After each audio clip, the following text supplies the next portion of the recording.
تماشاوانجا جالكدن دنباش برنامه Washington'e Amerika dolara bin buyer'in green Almanların green Amerika Washington'e o serasar Amerika jibara ragihini ko hafte bori hatta naha şir kavmine çiçebuna ile Amerika hemşi hebidikin ko bername dileveye ji jarna me be tebini peşniyar o rehne devlemen dikin tako hemşi bername peşte بقاربن و برنامه خو رکوپت کرد. تماشاوان دلال لامریکا دو evare سرک بایدن آخافتنه کر درکت پیش کامرا پشتی کو جرایه که ربریاوی جیبینا کابینه خو روبرو بکن. حتی نه جیبین کابینه امریکی برکا اینترنتی دهات کردن. İşber pandemi korona ve evangelizanın le do cariye ke bu ko kabine kombu o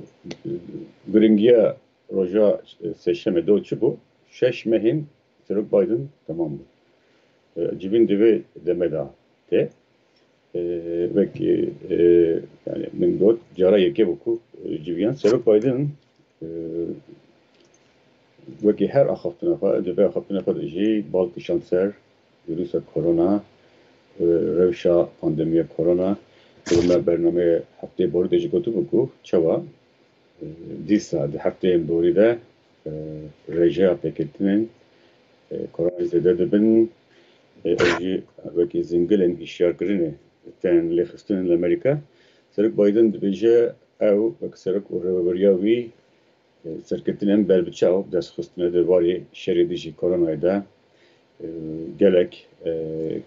wan bername vaksînkirîne dewlemend kiriye niha vaksîn gihandine berdestê her kesê loma jî mirinên ji korona berê rêveberiya wî û niha gelek ketine xware ev serkeftin jî ji ber girîngîdana wî rêveberiya wî و هفکاریا رهبریابی سازین ساخلمی حکومت امریکیه و جفره وکی خالق استربلندیه دبین سرک بایدن برنامه باید اجا ام تم دبیجن یعنی بایدن دبیجه او بسکریک گردونیه جهانیه نابه دولتک بسیار بکنه به رلور و ویروسه بگره و ام باوریا به زانست دکن زانستن me pisporên min saklimiye çi dibêjin em bi gotina wan bikin. Loma jî rojayekê de giringiya me ev e û niha jî Biden tevê ku armanca wî ya gihiştina hejmarekî berbiçav ku heftê ji sedê Amerîkî werin vaksînkirin heta çarê meha heft mehê de pek neha dibe jî dîsa jî pisporên saklimiye dibêjin serketinên ku hatine destxistin nehin dikin ew girîngin û Biden bi xwe jî wek serbilindiyek dibîne lê di hemen demê de ew hişyarî dide Amerîkiyên ku nehatine vaksînkirin taybetî ku çawa ev cûreya awaya delta ya vîrusa korona gelek ku jê re pir bi lezûbezî bela dibe û awaya herî baş ya parastinê vaksîn ledane em pir cara dibêjin tim dixwazin dubare bikin ku civak Amerîkî de beşeke mezin beşeke girîng heye ku dijberiya vaksîne dikin naxwazin vaksîn li xwe bidin hem ji ber bawerî ji ber sedemên siyasî û taybetî vaksînkirin mijara vaksînkirinê bûye wek kartekî siyasî serokê berê Serok Trump destpêkê de gotibu ku ev tiştekî dereve nerast e ne tiştekî duseme hade ve derbas bi dema heva xweş bin germ bin yani di partiya komarî de jî ev baweriyekî xurt çêbûye ku korona ne tiştekî girîng e ve derbas be vaksîn nehevciye tişta mezin dikin lê piştî ku cûreya delta gelek belatû dibe û ev pirtir li eyaletên ku komarî desthilatdarin bela dibe ne hinek mirov dibîne di nav partiya komarî de dengên rikeber derdikevin ku bang li hemvelatiya dikin خو بپارێزین برێکا ڤاکسینکردنê xwe بپارێزin herî navendên vaksînê derzê perpûn aşî li xwe bidin wekî awayê parastîne serok Biden jî dibêje yani rast e serketinên mezin hene lê mirov nikare bêje ku ew tişt bi dawî hatiye kutayî hatiye ji ber ku korona li vir e û cûreya delta jî gelek giring e neya karî heneke ye divê mirov herkes giring û ciddî bigire û spor jî dibêjin yani awayê herî baş ye parastinê vaksîne derziye ferpûne dema tu derzê li xwe didî rêjeya parastinê gelek xurttir dibe yani Biden wiha dibêje lê dema Biden wiha dibêje tiştên balkêşî di warê korona da COVID-19 çedibin temaşevan delal ev jî ev e kesên ku bi tevahî hatine vaksînkirin niha carekidin bi vê virûsê dikevin dibêjin breakthrough İngilîzce dibêjin breakthrough infections yani tevê ku tu du dozên derzê li xwe dayî û tu parastî dîsa jî hîn nayê zarîn çawa lê hin kes vê nexweşiyê dikevin di nav wan de karmendên qasrespî jî hene berdev ku qasrespî John Saki do ji rojnamewan me got ku rast e hin karmendên me yên hevkarên me ku li qasrespî dixebitin bi korona ketine bêguman ew hişyarî û tirs û xemên hêyî kurtir dike ji ber ku ew korona xwe dûguherîne wekî hûn dizanin çend awayên wê hebûn yani li her derê cîhanê ne bi hemen awayî bû li hin dewletan bi awayekî sibik derbas bû hin cîhan gelek xirab Afrikaya başûr Hindistan gelek xurttir bi Hindistan taybetî û delta jî pispor bawer dikin jî Hindistanê derketiye hûn niha karmendên qasrespî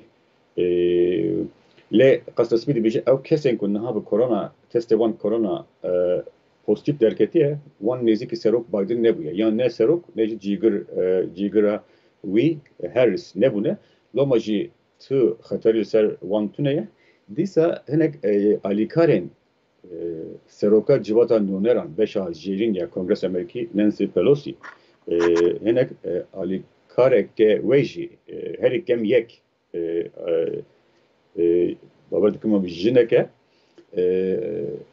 ew jî bi korona ketiye ew jî bi temamî parast ye yani du cara derzê li xwe daye li gor zanistê bi tewahî hatiye perpûnkirin derzêkirin dîsa jî ew jî niha bi korona bûye ew jî ji malê dixebite wekî tê bîravê heftê çû me gotûbû ku li Texasê çend qanûndaner parlamenterên xwecihî eyaletê Texasê hatibûn Washingtonê da ku rê li ber guhartina qanûna hilbijartinê bigirin di nav wan kesan de jî korona derketiye ew bi xwe jî ew kes jî bi tevahî hatine derzê kirin derzê li wan hatiye dayîn hatine perpûnkirin aşîkirin vaksînkirin niha êdî ew parlamenterên Texasî çawa virûs girtine bawerî heye ku kesên ku li qasrespî û kongresê ji wan Texasîyan birine yani niha wekî em bêjin qutiyekî girtî ku kes nizane di hindûrê de çi heye yani aliyekî de xem û xebat bi didomin ku gel were vaksînkirin vaksînkirin wek rêka herî baş ya pêşîgirtina korona tê dîtin lê de aliyê din de jî kesên vaksînkirî bi korona dikevin û ew yek gehîşte qasrespî jî Kongresa Amerîkî jî ew jî ew dikare bêje cihê xeme ye niha di sala 2020 de 3.3 yani 3 milyon û 300 kes Amerîkî mirine sala borî de 3 milyon û 300 Amerîkî jiyana xwe hinda kirine ji wan 375,000 ji korona birine ji COVID-19 birine hejmarekî ew bêguman hejmarên tomarkirî û piştdestkirî ne ji korona mirine navenda kontrol kirin û pêşîgirtina nexweşiyan ya Amerîkî saziyekî hikûmeta Amerîkî CDC tê gotin ku rêvebira we Rochelle Walensky dibêje cüreya Delta ku em niha balı dikişînin ku çiqas xeter e metesîdar e dibêje heştê sê ji sedê hemî mirinên ku niha ji Covid-19 çêdibin li Amerîka ji cüreya Delta. Heftê gorî tê birava me gotibu pêncî sedê, dora pêncî sedê niha em dibêjin heştê û sê ji sedê. Ew jî nîşan dide ew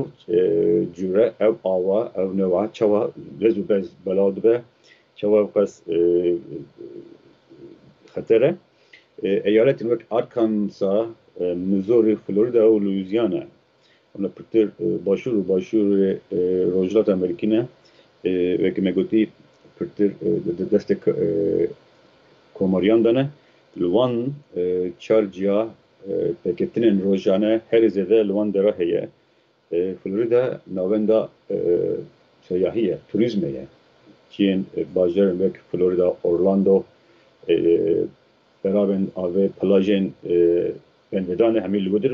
we derê ne ciyekî gelek giring e ji bo aborî Amerîkî. Li Florida yek ji wan çar istanan e ku pêketinên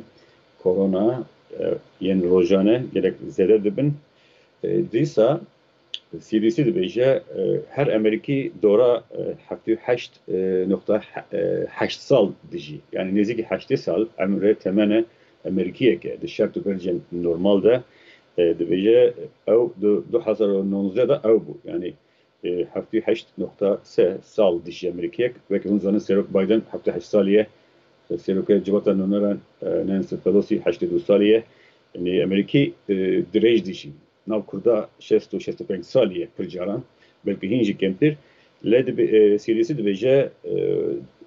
2020 de ew rêje ketiye 77.3 kemtir bûye û ew jî dibêje korona bûye sedem ku jiyana dirêj ku Amerîkî dijîn kemtir dibe. Ew jî xalekê balkêş e, pêzanîneke balkêş e ku niha CDC bela dike. Dibêje yani kembûna rêjeya jiyana dirêj dîsa 73.8 yani nêzîkî 74 ji sedem dîsa koronaya ji ber ku korona pir mirova dikuje ew jî pêzanekî balkêş e wekî me gotî.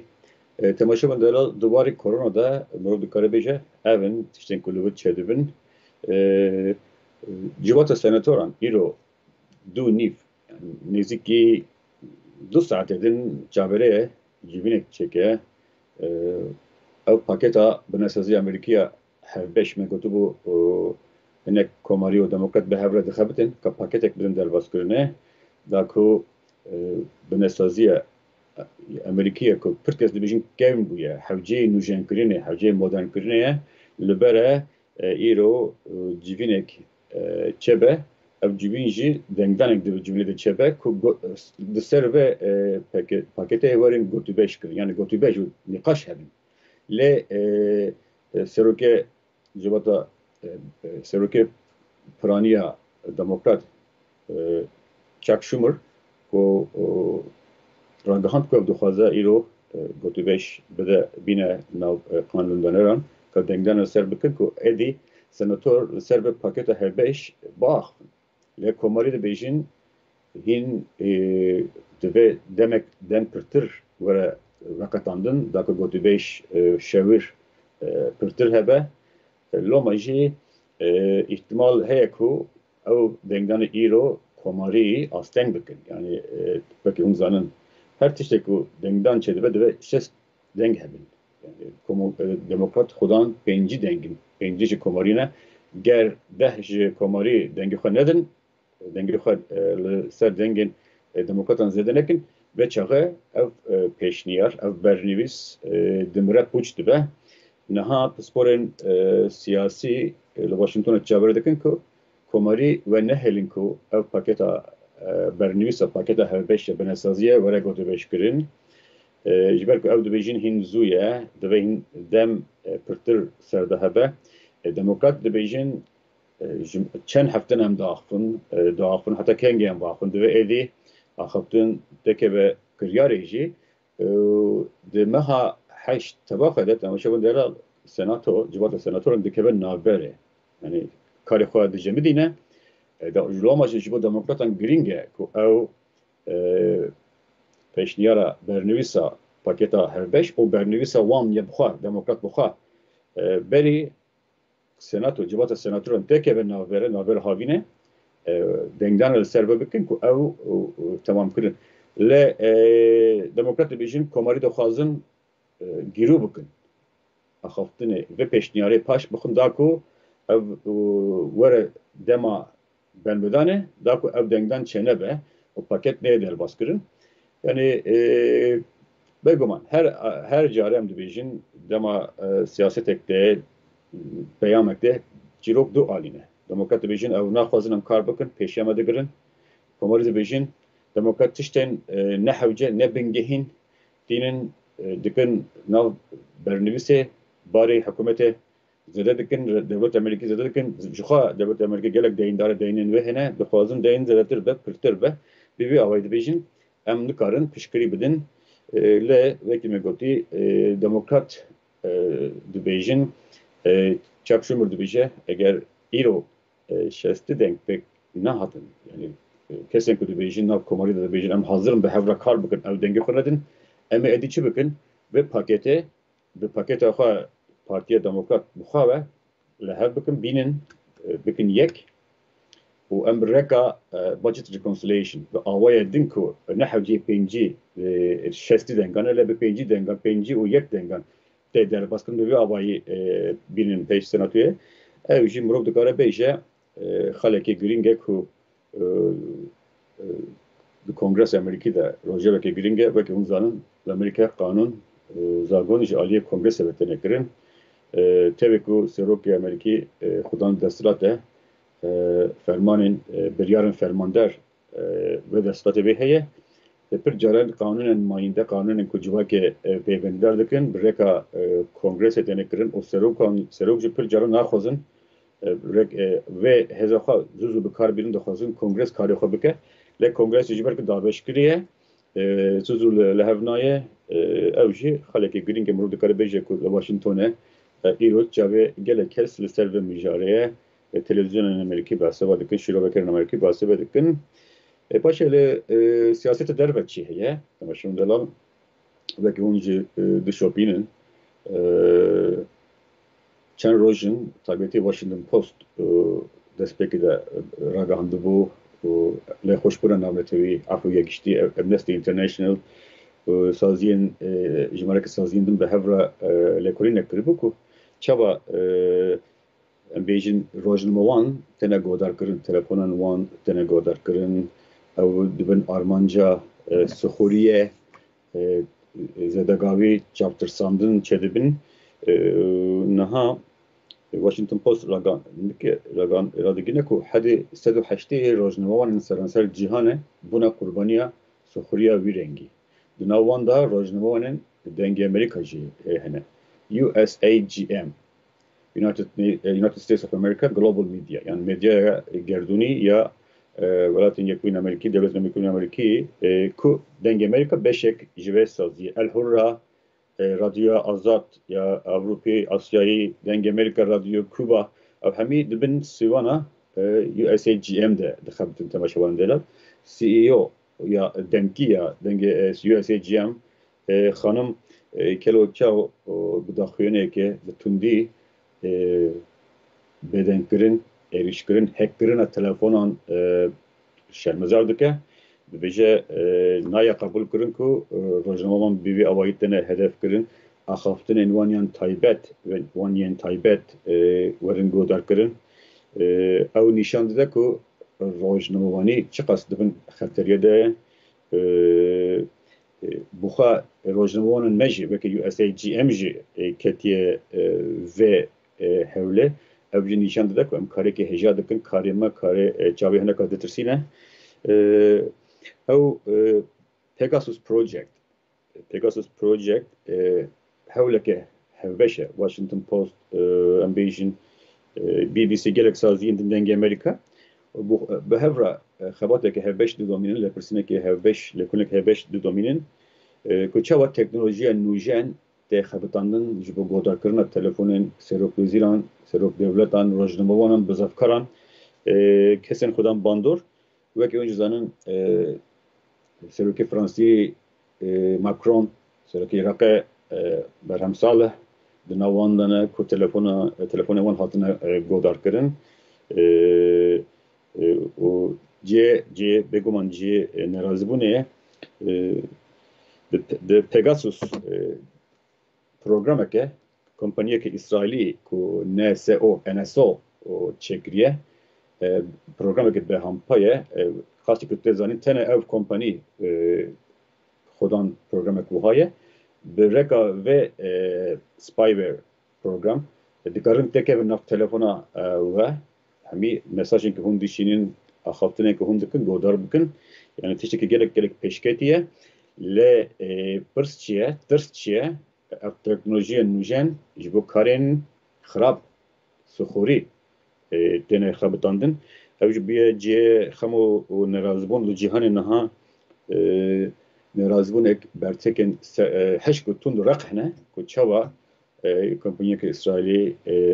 wiha dihêle teknolojiya ve bi wawayî kar anîn û serokên dewletan, serokwezîran, wezîr, bizavkar, rojnamewan têne armanc kirin û USA GM jî dibêje em jî bûne armanc em qebûl nakin azadiya ragihandinê azadiya medyaya gelek girîng e ji bo agahdarkirin serwext ronîkirina civakê nabe ku rojnamewan werin bedengkirin ew jî cihê balkêşiyê ku niha cîhan bi vê mijûle Amnesty International godaxuyanî dabû CPJ Komîtê Parastina Rojnamewanan bi heman awayî çawa hin devletên cîhanê yani bi wî awayî bi awayekî beşerm awayekî gelek xirabkar wî karî dikin ev karkiriye bêguman reaksiyon jî zêde dibin ku pêşîgirtina wan hewlên kîret û kirêj ji xwe Biden jî pir caran dibêje xurtkirina teknolojiya Amerîka bi nesaziya teknolojîk Amerîkî girîng e da ku pêşî li kiryarên wiha werin girtin rê li ber armancên wiha werin girtin di vî werî de mirov dikare bêje ev jî bûyereke girîng e ku niha li Washingtonê bûye rojev û ne tene Washingtonê gelek navendên cîhanî ji ber ku ew jî wekî korona bûyerekî pir netewî ye yani gelek dewlet sevî heştê rojnamewan em bêjin kesîtiyên bi nav û deng dora hatine armanc kirin ew jî nîşan dide ku çawa mijarekî girîng e û xeter e. Başevan delal mijara me ya dawî jî li ser kiristana Sûriyeyê rêveberiya xweser ya Bakur û Rojhilata Sûriye ku du roj berê li ser banga serfemandarê Hesedê mezin Abdî kampênekê cîhanî jî çêbûbû wekî bahûza Twitterê dibêjin Twitter Storm dûr de gelek kes piştgirî dabûn naskirina rêveberiya xweser bi awayekî fermî ji xwe dawpêr jî hinek rêveberên rêveberiya xweser li Qesra Elîze ji aliyê Serokê Fransî hatibû pêşwazîkirin mirov hinek şîrove li Amerîka dibîne taybetî Komisyona Azadiyên Olî ya navnetewî ku komisyoneke bês partîzanî ya serbixwe ye fermî ye komisyoneke fermî ye lê serbixwe ye endama serokên wê bi lehevkirina her du aliyên bijîn siyasetê çêkirin yani komisyoneke serbixwe ye ew wan jî piştgirî dabû bi kampêna Twitterê ku Kurd rêveberiya bi pêşengiya Kurda were naskirin komisyona USCIRF United States Commission of International Religious Freedom. Ew dibêjin divê ew rêveberî were naskirin ji ber ku tene ew rêveberî dikare heremên ku ji destê Daişê bi hevkariya me yani Amerika û hevkariya Kurdan hatiye rizgarkirin tene ew rêveberî dikane ew hereman wek parast bihêle. Gelek hinek ciyên din ku hatine rizgarkirin ketine destê grûbên din li ew rêveberî ji bo cîkirina aramiyê, tenahiyê, aştiyê, bo misogerkirina vegera gel, ji bo pêşîgirtina vegera Daişê pêdiviyê ku ew rêveberî were destekirin û bi awayekî aktiv jî seroka wê Nedîn Mehenze pir caran dibêje Rojava Bakur û Rojhilata Sûriye ew beşa Sûriyeyê ku hemî nasnameyên olî û netewî bi azadî tene parastin bi azadî dikarin bijîn. Loma jî bixwe jî xanim Mehenze ji marekî caran çend caran hatibû herêmê jî çûbû Dêrîkê li gel derbideran Efrînê axivî bû nûnerên Êzidiyan peyivî bû çûbû Raqê Wandara bi Kristyanan Mesîhiyan rûdine yani herêmê jî dizane hatin çûyîna wê xurt e wekî mirov dikare bêje berevankarekî xurt ya ver rêveberiyê ji xwe hevkarê me niha nîşan dide tweeta wê o tweeta wê komîsyonê bi gelek tweetên berevankar parastina Kurdan û hevbendên wan yên Ereb Mesîhî dagirtîne. Ew dibêjin hem Kurd wekî nasnameyekê bindest û hem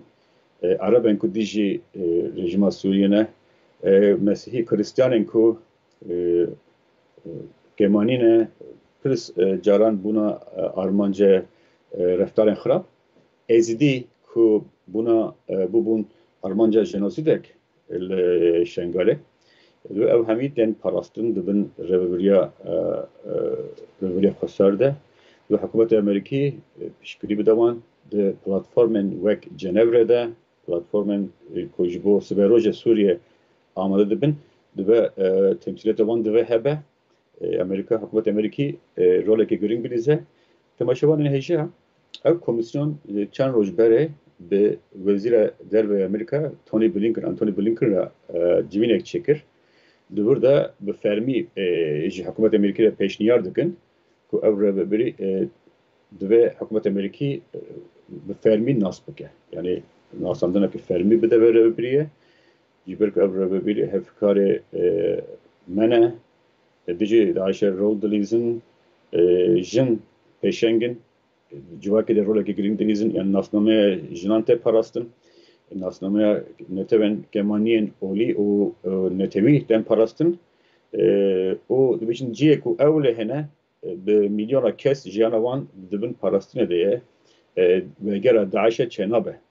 ev jî giring e ku saziyekî ku armanca wê azadiyên olî ye li seranser cîhanê dixebite ji Uygura bigire em bêjin bedewiyên Afrikaya Bakur em bêjin li her derê yani ciyên ku pirsgirêkên olî bawerî ayînî hene ew komisyon xebatên xwe di wan de re domîne balkêşe ku dibêje hikûmeta Amerîkî divê nas bike û Wezîr Blinken jî spasiya wan dike ku karekî baş dikin pêşniyarên wiha dikin temaşevan delal çima ew pêşniyar giring e rêveberiya Biden di roja yekê de zelal kiriye ku siyaseta wê ya derve li gor rapor pêşniyar têbînî rexneyên pisporên di warê xwe dibin yani kesên ku serîxwe değişin bi salan xwendine xebat kirine nêrînên wan ji bo vê rêveberiya giring e çünkü ji rêveberiya Trump gelek rexne hebû ku guh nadin pisporên xwe guh nadin saziyên devletên Amerîkî li Biden roja yekê tê bîrave çûbû Wezîrata Derve û jî kadroya Wezîrata Derve re gotibe ku netirsin biaxivin pêşniyar bikin rexne bikin bînin pêş min O Blinken jî spasiya ve komisyona dike dibêjî karê ve hêjaya yani ger Kurd bikaribin bingeha heyî bixebitînin ev sempatiya heyî piştgiriya heyî bixebitînin derfet dikare ji wan derkeve saziyek wiha jî be em bêjin nedibin bandora polîtikaya dewletê siyasetê de ye serbixwe ye bi vî awayî piştewanî dide Rêveberiya Kurdan ev jî giring e ji xwe me gotibo status for North and East Syria ev hashtag wan bi xwe jî piştgirî dabû bi aktivî bi çalakî piştgirî dabû vê hashtagê beşdarê kampênê bûbûn mirov dikare bêje giring e ku li Washingtonê mirov dibîne hinek pisporên ku Amerîkî jî beşdar bûbûn kesên ku diçin Rojava diçin Sûriye herêmê wan jî piştgirî dabû bi vê awayî mirov dikare bêje ew in tiştên ku li vir çedibin bûyerên siyasetên ku girîng çedibin di hundirê Amerîka de û siyasetê ku bi were girerayî ev bû ez hevî dikim ku bername bi dilê ve bû ji Washingtonê ji rojekê havîna Washingtonê ser navê hevkarê min Ferhat Fellahî ez rojekê xweş dixwazim taybetî her kesek ku me goder dike temaşe dike taybetî jî Yerevanê Yerevana paytexta Ermenistanê îro peyamekî xweş hatibû ji Rewşenbîra Kurd nivîskara Eja Cemîlat Celîl silav û hezkirin û reza xwe jê re pêşkeş dikim jiyanekî dirêj û tendurist dixwazim temaşevan delal carekê din heta hefteya were bi min di xelê xweşiyê de xatirê ve